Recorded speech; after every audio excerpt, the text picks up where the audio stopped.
In this video, I'm going to give an overview of credit cards. I'll go through some of the pros and cons of using a credit card, help demystify some of the terms in the fine print, and walk you through a few examples of how your payments are calculated.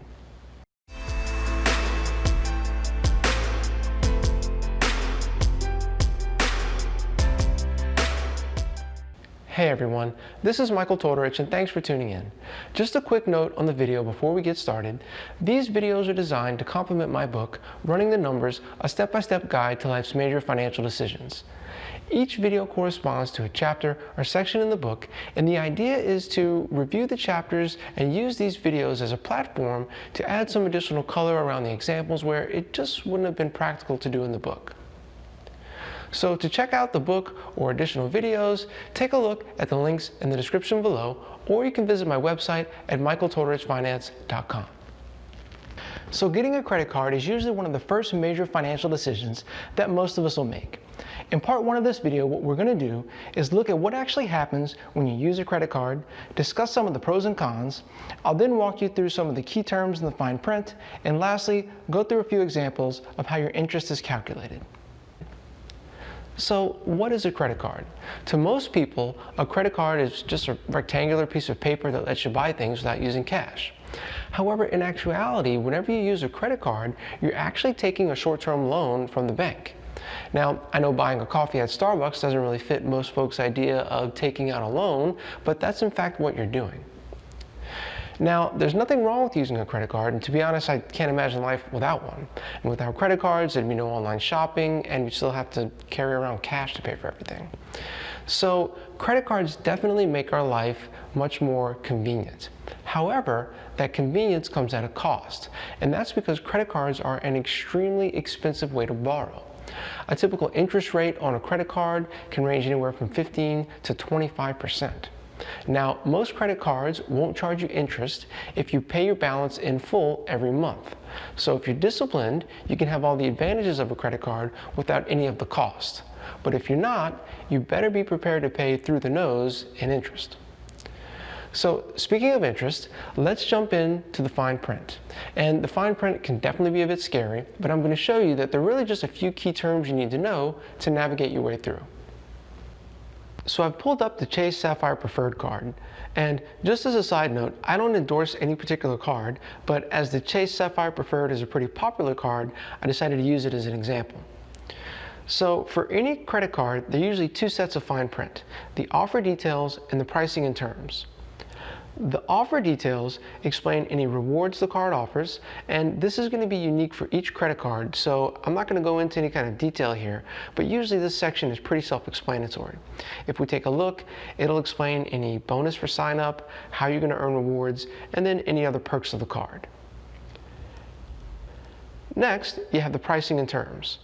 And this is going to detail your interest rate, any penalties and fees, how your interest is going to be charged, etc. Now there's a lot of scary looking terms in here, so let's go through the key terms that you need to know to navigate your way through.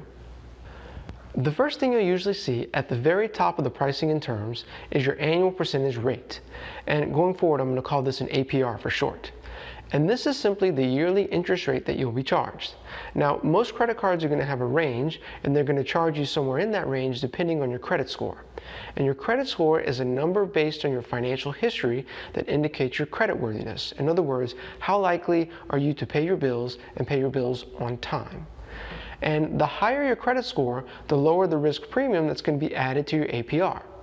Your credit score is also going to impact the amount you're able to borrow. In other words, your credit limit. Additionally, in the APR section, it's going to specify if the rate is variable or not. So let's focus on understanding the APR for now, and we'll come back to how variable rates work later on in the video.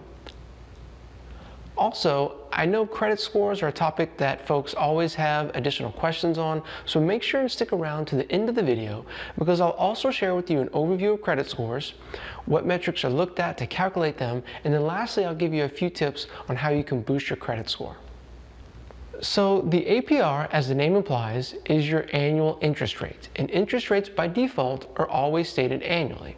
But if you remember back from the second video, I mentioned that interest rates can actually be calculated with any degree of frequency, so they can be calculated yearly, monthly, or even daily. And for a credit card, the bank actually calculates your interest either on a monthly or a daily basis, and this is always going to be specified in the pricing and terms. So let's take a look at an example and calculate the interest due on a credit card using a monthly rate. In other words, we're going to turn the annual interest rate into a monthly interest rate and then compound the interest monthly. And to make the example clear, we're going to first calculate the interest as if it were a yearly rate and then calculate it monthly like what the bank is going to do. So for this example, we first need to make a few assumptions. We're going to assume that your APR, or annual percentage rate, is 15%. We're also going to assume that on January 1st you charge $5,000 and make no further charges or payments for the rest of the year. So the loan balance for the entire year is going to be $5,000, and that you pay off the principal plus the interest after 1 year. And we can calculate this by using the simple interest formula, which is the principal plus the principal times the interest times the number of periods. And this is 5,000 plus 5,000 times 15%, or 0.15 in decimal form, times 1, which gives you a total due after 1 year of $5,750. So you pay $750 of interest plus the $5,000 of principal. So now let's take a look at the amount of interest you would pay if the interest is calculated monthly. And once again, this is what the bank is actually going to do. Here you can see we have a principal of $5,000, an APR of 15%, and the interest is compounding monthly. And because the interest is compounding monthly, we need to figure out the periodic rate. And the periods denote the frequency at which interest is charged. And because you have 12 months in a year, there are 12 periods, so you need to take the yearly rate and divide by 12, which gets you 1.25% per month. So in month 1, the interest is calculated by multiplying the outstanding balance of $5,000 by the periodic interest rate of 1.25%. And this comes to $62.50, and that's added to the original balance. So the balance due at the end of month 1 is $5,062.50. In month 2, the interest is applied to the original balance of $5,000 and the interest of $62.50 that accrued at the end of month 1. So in month 2, 1.25% is multiplied by $5,062.50 for a total interest in month 2 of $63.28. The interest here is compounding. In other words, interest is being charged on the interest, and that's why the interest amount is slightly increasing each month. So you run this calculation 12 times, and at the end of the year, the total amount due is $5,804. Or $5,000 in principal and $804 in interest.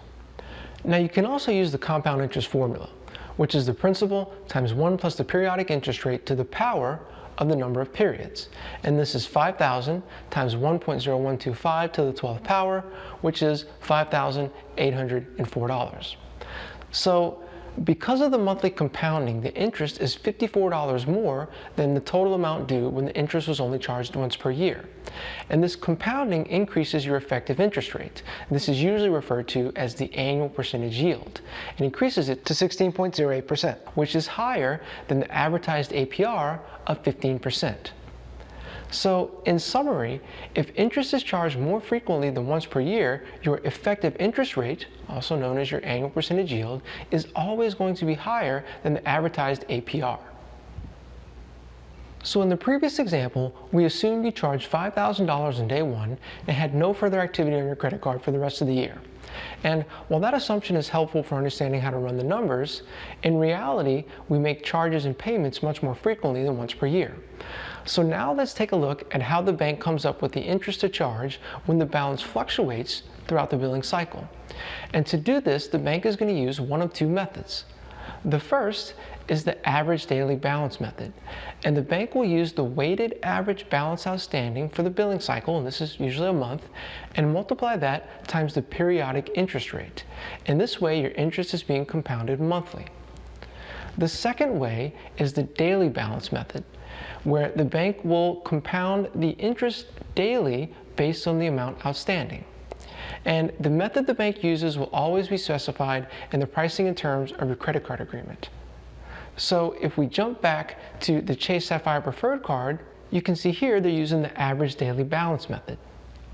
Now this can be a bit confusing, and it's much clearer if we look at an example. The calculations for the daily balance method are a bit tedious, so we're first going to look at the average daily balance method where the interest is compounded monthly. And to do this, we're going to need to make a few assumptions. So we're going to assume that the APR is 15% and that there are 365 days in a year. Next, we need to find the daily periodic rate. And to do this, we're going to divide the APR by the number of days in a standard year, which is typically 365. Sometimes the banks will use 360, and if they do, this should be specified in the pricing and terms of your credit card. So again, in this case, we're going to divide 15% by 365, and we're going to get a daily periodic interest rate of 0.041%. And the reason we can't just divide by 12 and get a monthly rate is because different months have different number of days in them. So a month can have 28, 29, 30, or 31 days.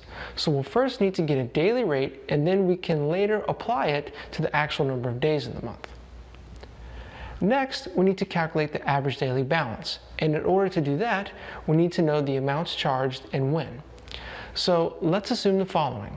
We're going to assume there's 30 days in a month, and on day 1, you spent $1,000. On day 11, you spent $5,000, and on day 21, you paid $1,000. So your daily balance from day 1 to 10 is $1,000, day 11 to 20 is $6,000, and day 21 to 30 is $5,000.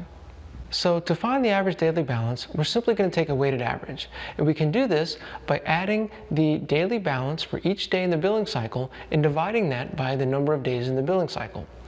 So that totals to 120,000, and we'll divide that by 30, which is the number of days in the billing cycle, and that gives us an average daily balance of $4,000. The next step is to multiply the daily rate times the number of days in the month. And this is 0.041% times 30 days. And that gives us a rate of 1.23%. And then we simply multiply that times the average daily balance of $4,000 for an interest due at the end of the month of $49.32. So that takes us to the end of part 1 of credit cards. In part 2, I'll continue with the daily balance example, touch on variable interest rates, give an example of what happens when you only make minimum payments, and talk about credit scores. To check out part 2, you can click on the thumbnail to the left, or for additional videos or information on the book or myself, you can see the links in the description below, or check out my website at michaeltodrichfinance.com. Thanks for watching.